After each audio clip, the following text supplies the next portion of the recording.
Good evening. I am thrilled to be here this evening. I'm glad that Melanie has invited me, and I am presenting for the Farmington Community Library. I am a speech language pathologist, and I have 25 years of experience working with kids all the way from birth through high school. I've worked with some adults. I have 4 children of my own. I have 4 boys, and as you see on the screen, I have an 18-year-old, an 8-year-old, a 7-year-old, and a 5.5-year-old. So I'm busy, and I am excited to have some time to chat with you this evening, talk about speech and language development, things that we can do to help foster that, and take time to play with our kids. So that's a little bit about me. Going back to that, you see that my email is on there. If you have any questions, feel free to email me if you're looking for specific help with your child in terms of literacy, speech, language, all of those kinds of things. You see my email here, and I'd be happy to chat with you. So today we're going to go through some things you see here, just the overview of typical milestones that we see through 5 years of age. There's a research paper in here. I'm not going to read it, but you can read it at your leisure. And it talks about how talking with your child, communicating with your child actually changes the brain connections for them. We'll talk about some examples and activities to foster speech and language development as well.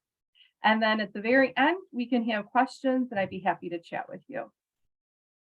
So here's a live link on this page, and it will take us through. It takes you to the American Speech and Language Hearing Association's website. And if you click on it, it will tell you it shows you this actually. So we can use this slide, or you could use the link and it will take you. And I might do that just so I can show you what it looks like. If you were to click on here,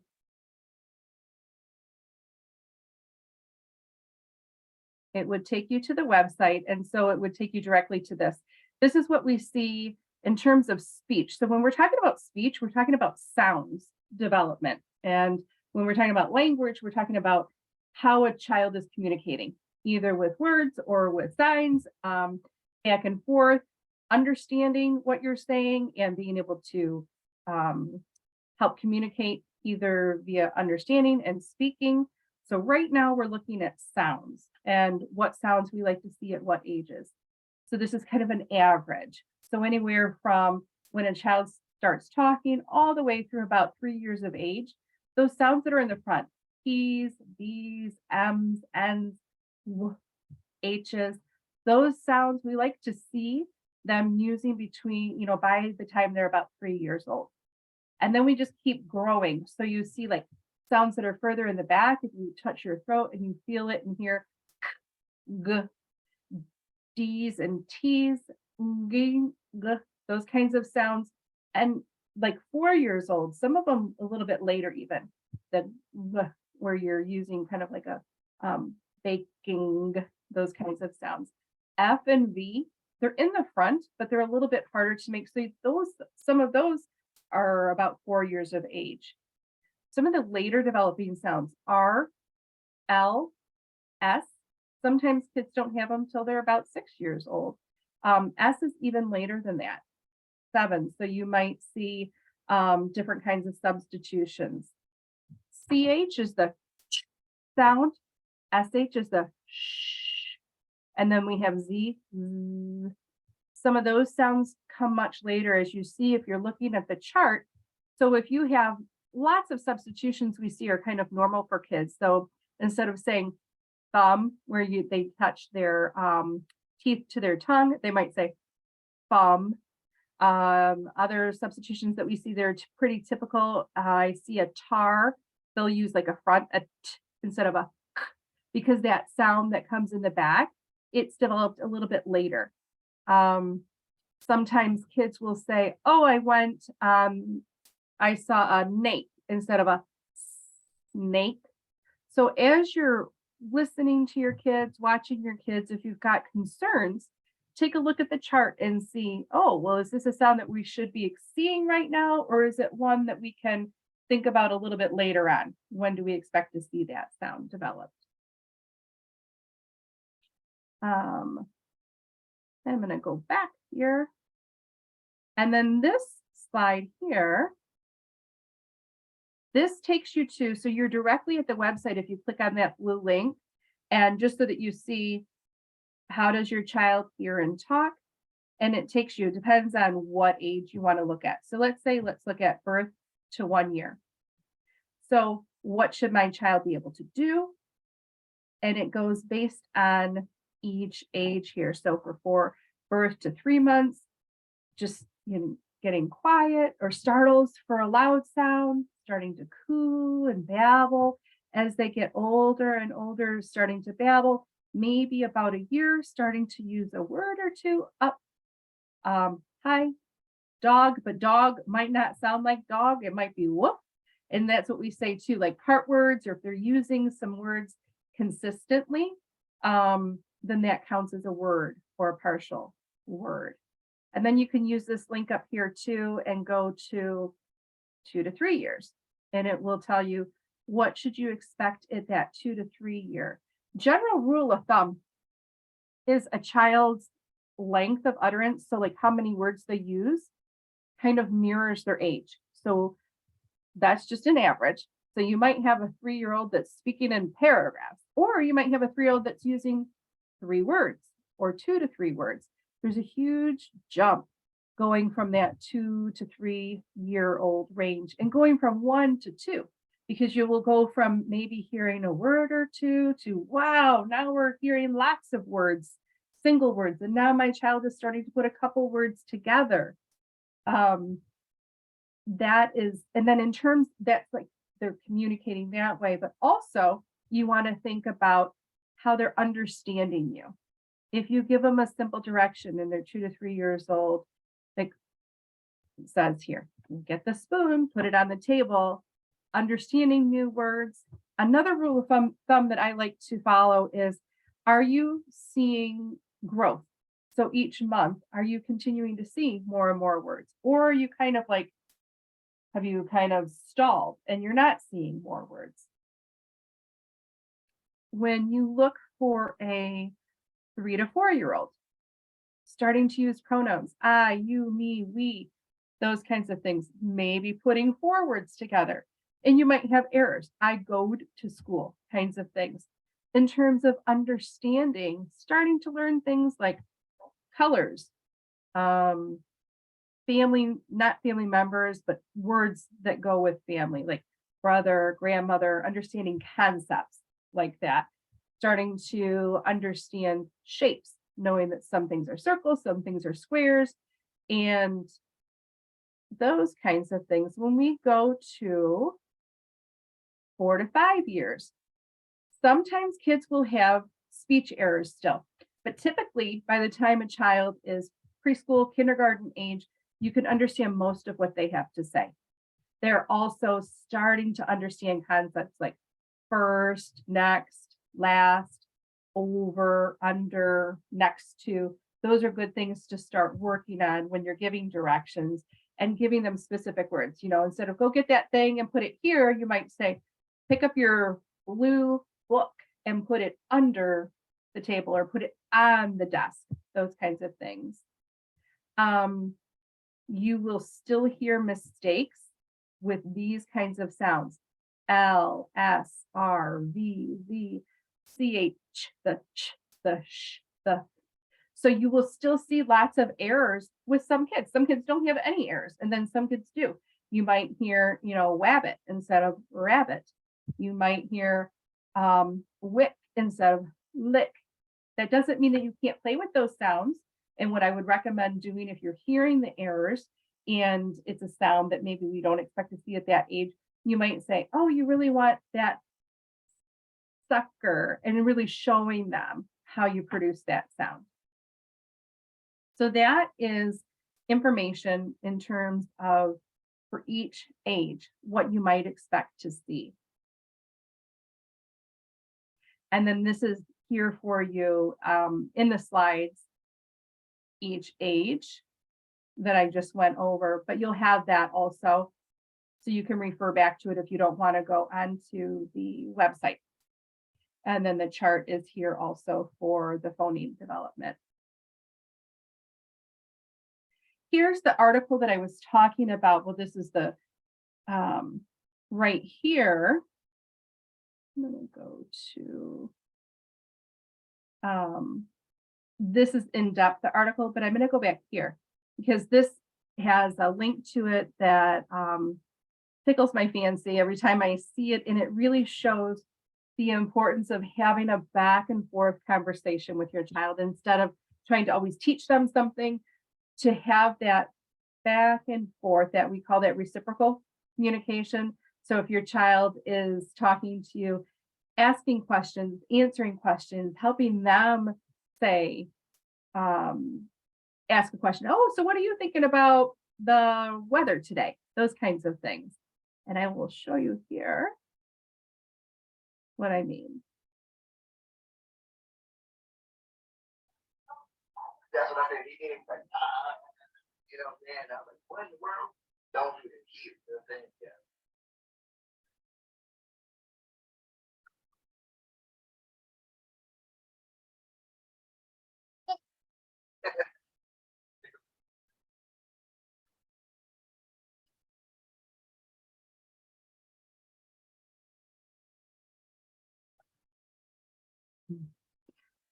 So I just have to say that interaction between the child and the dad or the uncle or the big brother really encapsulates what I mean with having back and forth. So do we know exactly what that baby was talking about? No, but that baby had a lot to say.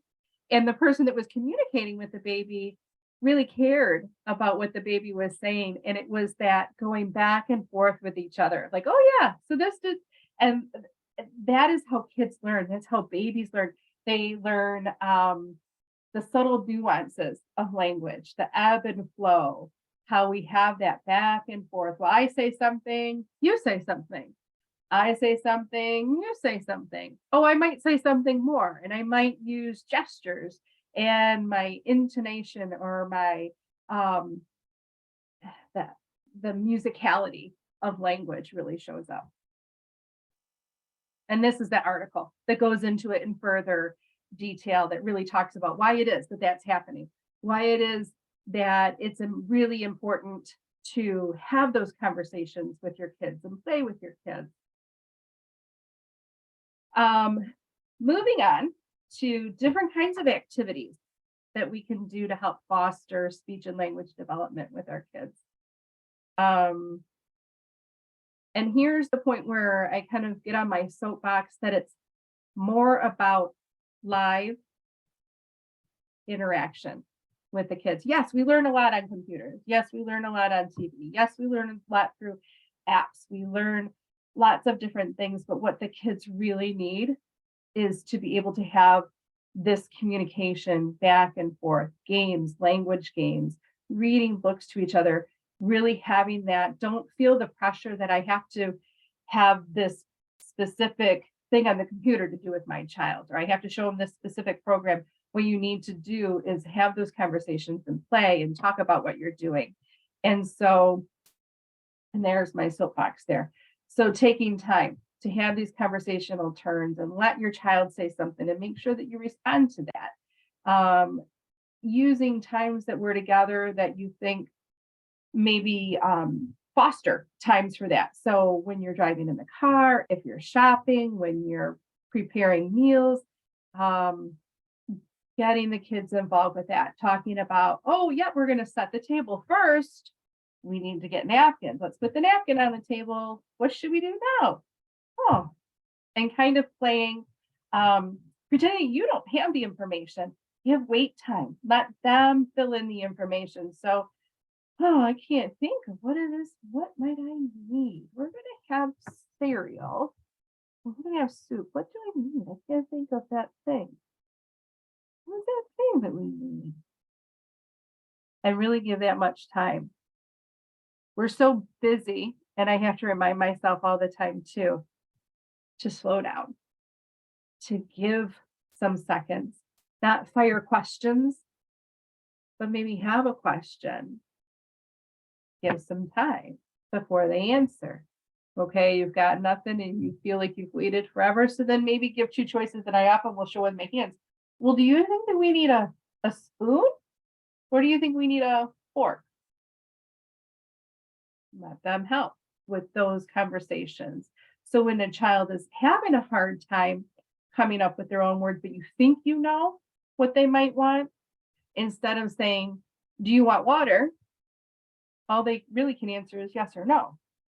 But if you say, what would you like to drink? Would you like water or would you like milk? So then they have a couple of different options. It's helping to grow their vocabulary and it's helping them to answer questions. Another great way to work on language and speech is through role play, make believe, dramatic play, all of those kinds of things. Pretending that you're in a grocery store, pretending you're at the fire station, using stuffed animals and pretending they're doing different things.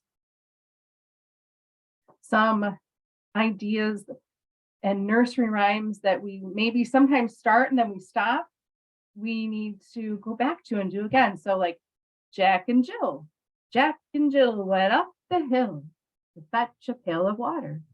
Jack fell down and broke his crown, and Jill came tumbling after. And then you can talk about, well, crown. What do you mean it's crown? And you can talk about the fact, well, they're talking about his head. He bumped his head. Same thing for Humpty Dumpty. Itsy Bitsy Spider. This is working on, the thing is, when you're doing all of these nursery rhymes and sound play and songs, you're working on memory. You're working on the flow of language. You're working on vocabulary. You're working on listening skills. You are working on everything. So it is the children's work. This play is their work. It's how they learn. So the itsy bitsy spider crawled up the water spout. Down came the rain and washed the spider out. Out came the sun and dried up all the rain. And the itsy bitsy spider crawled up the spout again.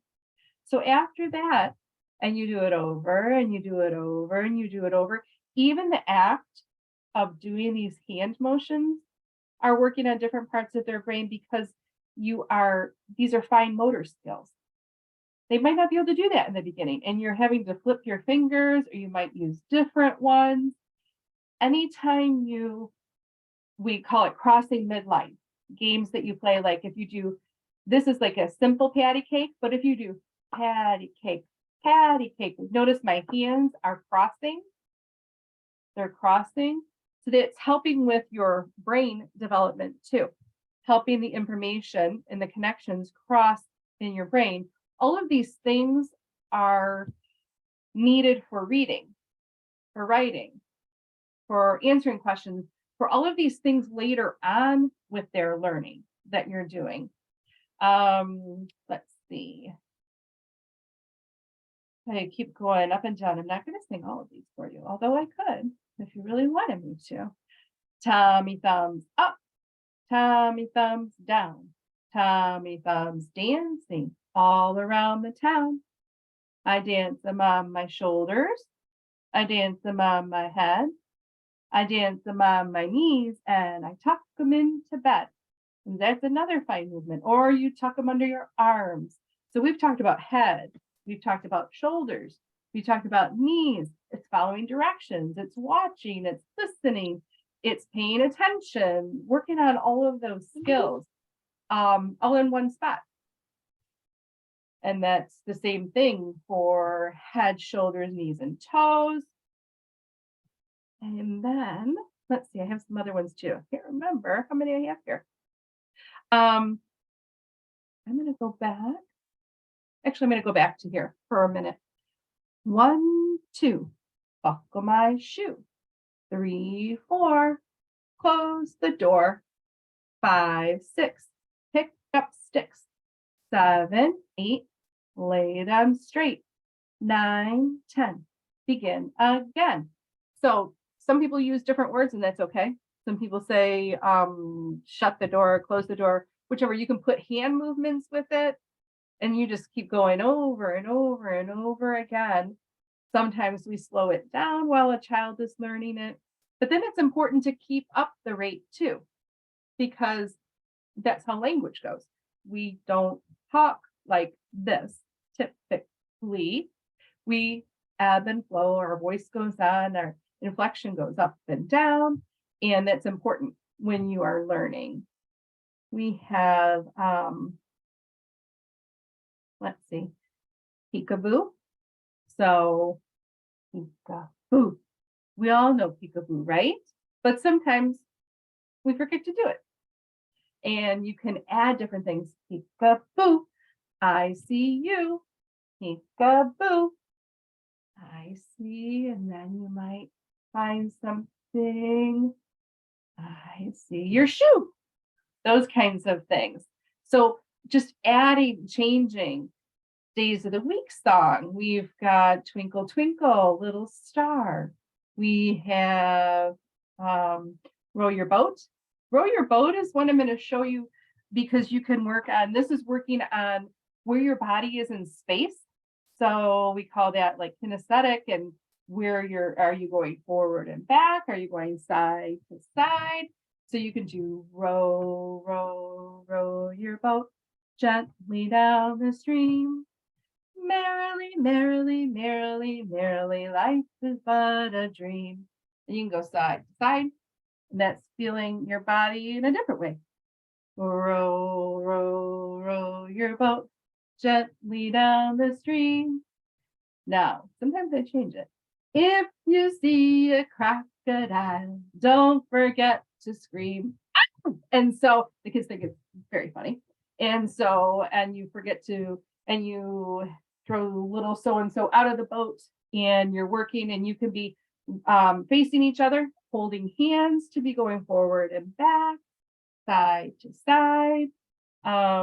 Those are all fun things to do, to take a minute together. Head, shoulders, knees, and toes.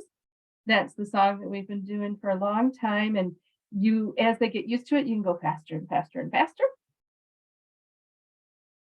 Here are some physical movement things to help focus, help learning, things that are not necessarily working on language, but help language development. So we talk about things that encourage running and climbing and spinning and pushing and pulling, and things we call heavy work. So, oh, help me carry this really heavy laundry basket down and do laundry.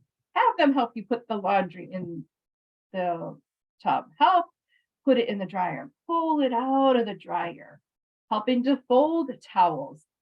Kids feel so accomplished, and it's helping them first take it out. Oh, smooth it. Fold it in half. So now we're working on parts and holes. Let's fold it again. Oh, put the left over the right. Those kinds of things. You're working on directions. You're working on movement, which helps with the language, which helps with the speaking. It all goes hand in hand. Play-Doh. When you're playing with Play-Doh, you're using those fine motor skills or scissors. And with Play-Doh, you can do so many different things, talking about squeezing and pulling and patting and cutting, working on those cutting skills. Bubbles are a favorite of mine. If you're really just, depending on what you're working on with your child, if with the baby or someone who's struggling with learning words, even like open, close.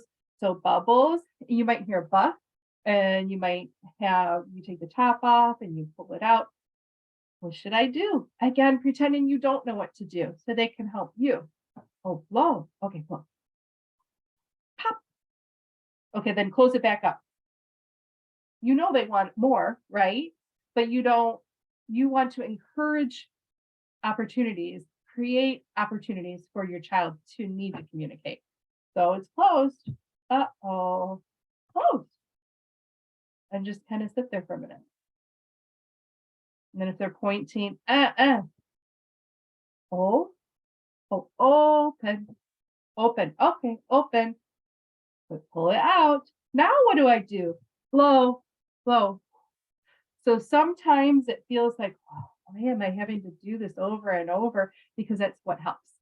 And it's the repetition is what kids love and it's how they learn. I guess we all learn through repetition. Books. When you're reading books, talking about pointing, maybe pointed, let's say your child doesn't want to sit and listen to an actual story. If you're starting at, oh, let's look. Oh, look, there's a ball, there's a bear, those kinds of things. And then start slowly adding words in. You don't have to read every single word on the page. If the child is older, let's say they're kindergarten. So you've read through a whole story. Now talk about what happened first. Right. What happened next? What was last? Or you start to ask and talk about, we call them WH questions. Who, what, when, where, why, how, those kinds of questions where, well, who was in the story? What were they doing? Where were they?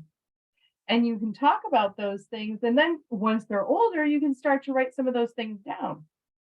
And then you start talking about sentences. So it depends on what age they are. You just change up. You can use the same book if you've got a 1-year-old, a 2-year-old, a 3-year-old, a 4-year-old, and then just do different things with the story. Hula hoops. You can have like a big hula hoop and you are tossing the ball through it. Can you get it in? Uh-oh, can you get over? Can you get it under? Can you get the ball next to it? Oh, now let's try to get it in again. Another fun activity is, let's see if I put it on here.